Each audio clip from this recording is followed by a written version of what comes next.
Hello. I'm gonna be doing my makeup while I do this, so if you see me so rudely ignoring you, it's because I'm looking at myself, as I tend to do very well. So, today I want to talk about killing the cringe cop in your head. And the cringe cop is, so if you're not familiar with the saying, kill the cop in your head, I suggest you familiarize yourself with that. Do like one quick Google search and then come back. Okay, welcome back. There's many a different cops in your head, like they appear in different ways and in different forms. And I think one of the biggest ones for young hoes such as myself, and specifically like anyone that's been raised with social media, is the cringe cop. Like, obviously bitches have always been judgmental. Like, that's always been a very large pillar of our society is judgment. But cringe, I think, has not ever been so large until the days of social media.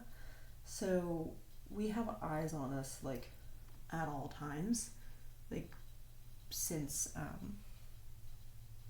social media has taken the stage. Oh my god, there's a bird. I want to see if they come back. I have a little family of mourning doves. Oh, hello? Oh my god. Oh, welcome back. Whoa. Where is she going? That is also very interested in this. Wow, okay. Yeah, side note, there's a family of mourning doves that nested outside of my roommate's bathroom window, and they keep visiting my little bird feeder setup outside my window, and they're so stupid. Like, I love them to death. Mourning doves are my favorite bird, but they keep, like one of them flew into one of my roommate's room. Like, one of the babies fully flew into our room. Like, they are actually so fucking dumb. But they keep getting, like, really close to us, and I have to resist every urge to not try to befriend them, because that would be bad for them, but really good for me. What the fuck was I even saying? Okay, so, like, people my age, I think, where did I put my eyelash curl around it? I'm 21, and I have been on social media since I was like 13, not counting like Kik or Skype. I've been on like Snapchat, Instagram, and Musical.ly since I was probably 13 or so, and ever since then, I can recall feeling like I have eyes on me, and not in the paranoid, like I'm being watched way. Not speaking in terms of living in a surveillance state, because that's a whole other thing. Not talking about that.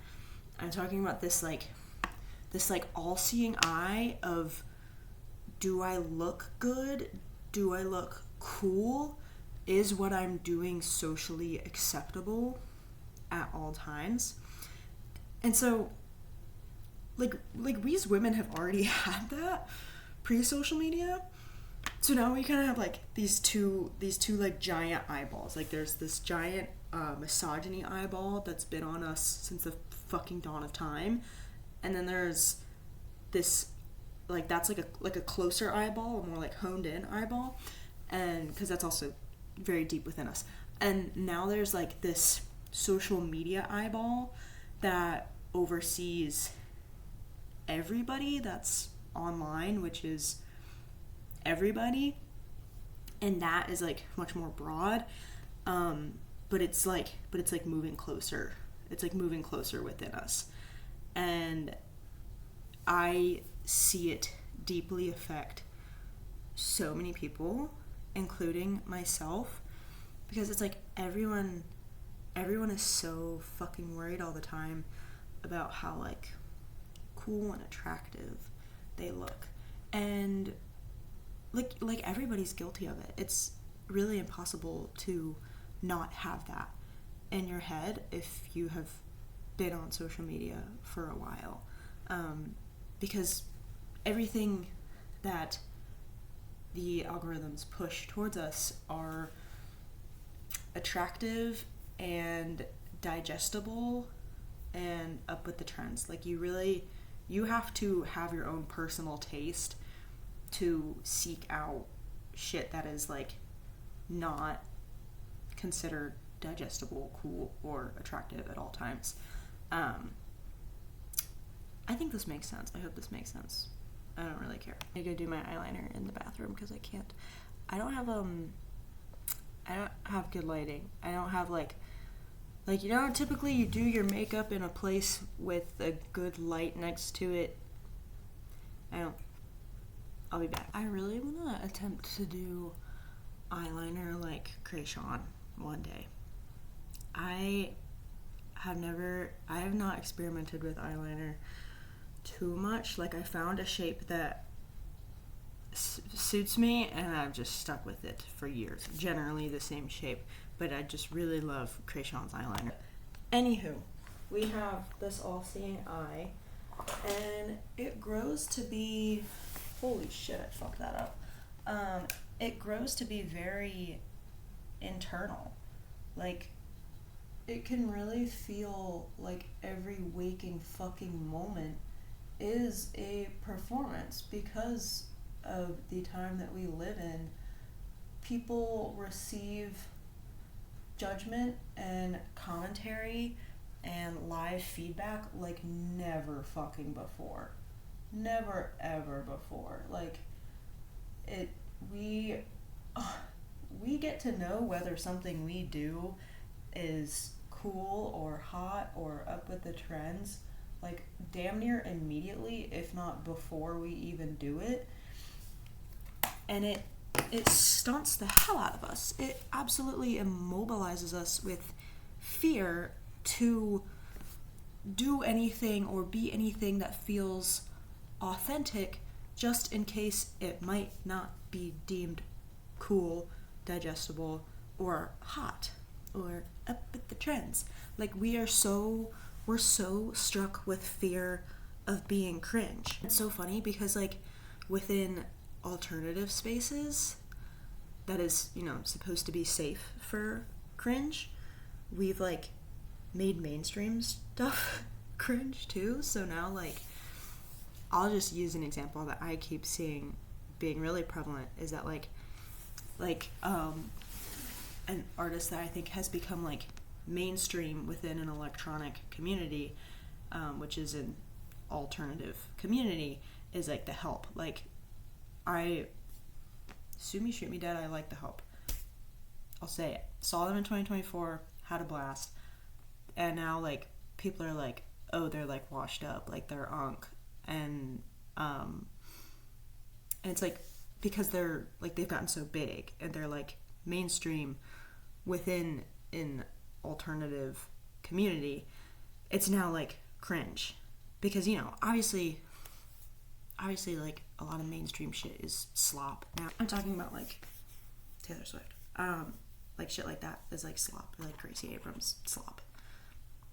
I am HO. Actually, I am CO. In my cocky opinion, shit like that is slop, and that's like a collective agreement inside any sort of like alternative music space. But we've like cringed so hard at shit like that we apply it to our own spaces. So you see like within the hardcore community, like Knocked Loose got huge.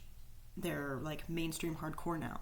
So now they're cringe. Like we're so fucking scared to enjoy things out of fear of what others are gonna think.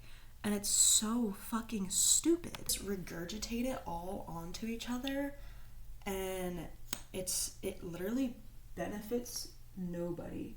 It only benefits the systems that keep us in these little rat cages of like being so scared to do what we want, to grab our own life by the balls and express ourselves in the way that we want.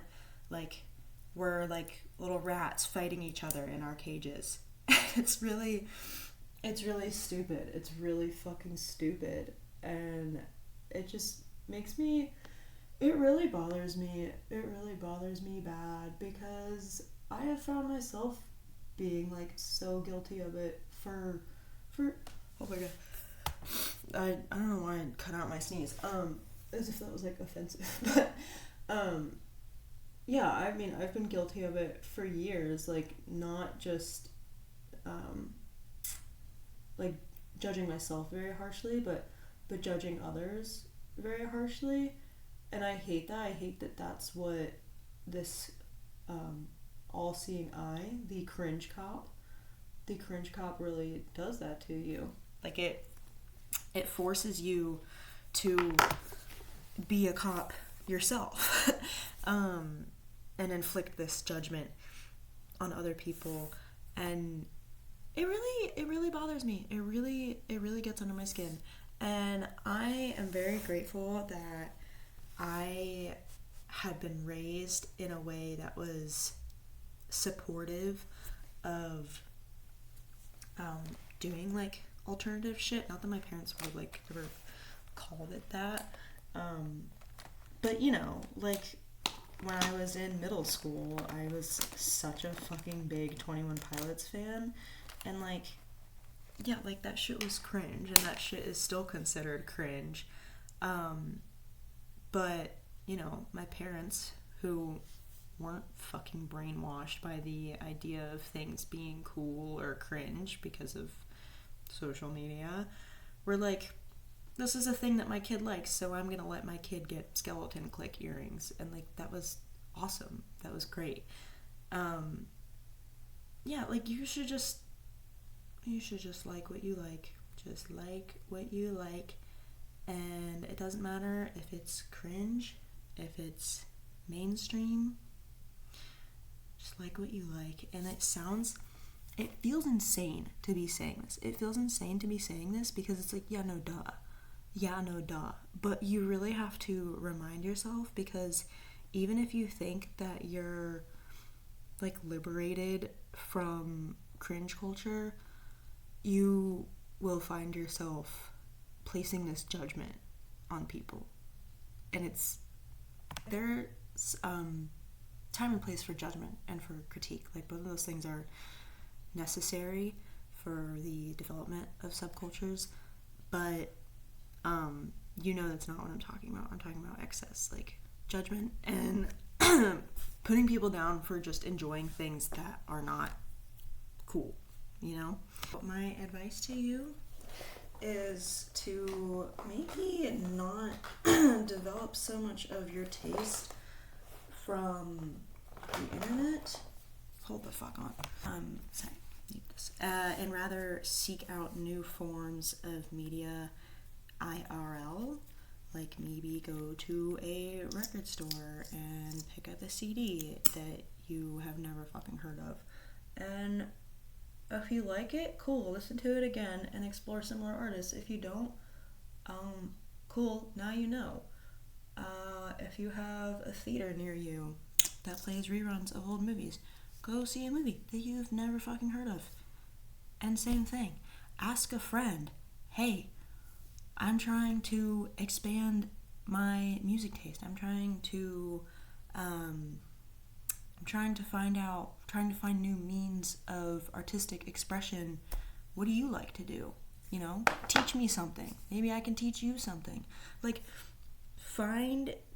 refine your taste through like the actual physical real world, and not just entirely through the digital world and through social media, because somewhere on some corner of every single platform, somebody is going to think that what you are doing is cringe, and you might hear the echo of somebody saying that thing is cringe, and you might echo it back onto another person. But what's really awesome about maybe not being on social media all the time and not getting all of your taste from what's trending, what's cool, what's hip, what's hot right now, is that those things just don't matter as much. Those things just don't matter as much. If I were to get online and find what's hip in techno right now, I would probably find it to be complete ass. And I would think myself, this is very cringe. My friend showed me a techno song that he liked the other day, and I loved it. So, there's a million ways to go about killing the cringe cop in your head. But the one I suggest most is maybe just like getting off the internet a little bit. Because this cringe cop will keep you confined. It will keep you from living your life authentically.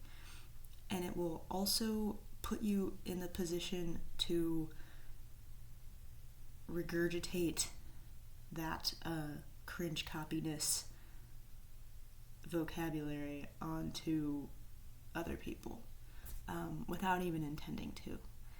And it's like, you know, we make like jokes with our friends and whatnot about like things that are cringe or whatnot, and it might be like really small, it might be really subtle, it might have zero weight behind it, but like that, like we take that in. We hear people that we respect, people that we love being like, oh, this thing is cringe, and we're like, oh, like, well, it would be crazy if I enjoyed that thing, right? Like that would just like, oh my god, yeah, no, I would never. So yeah, you should kill that cop. You should kill that cop over and over and over and over again, so that you can enjoy what you love authentically and let other people enjoy what they love authentically. And then we can all sing around a campfire, and we can sing Kumbaya, and we can hold hands, and we can all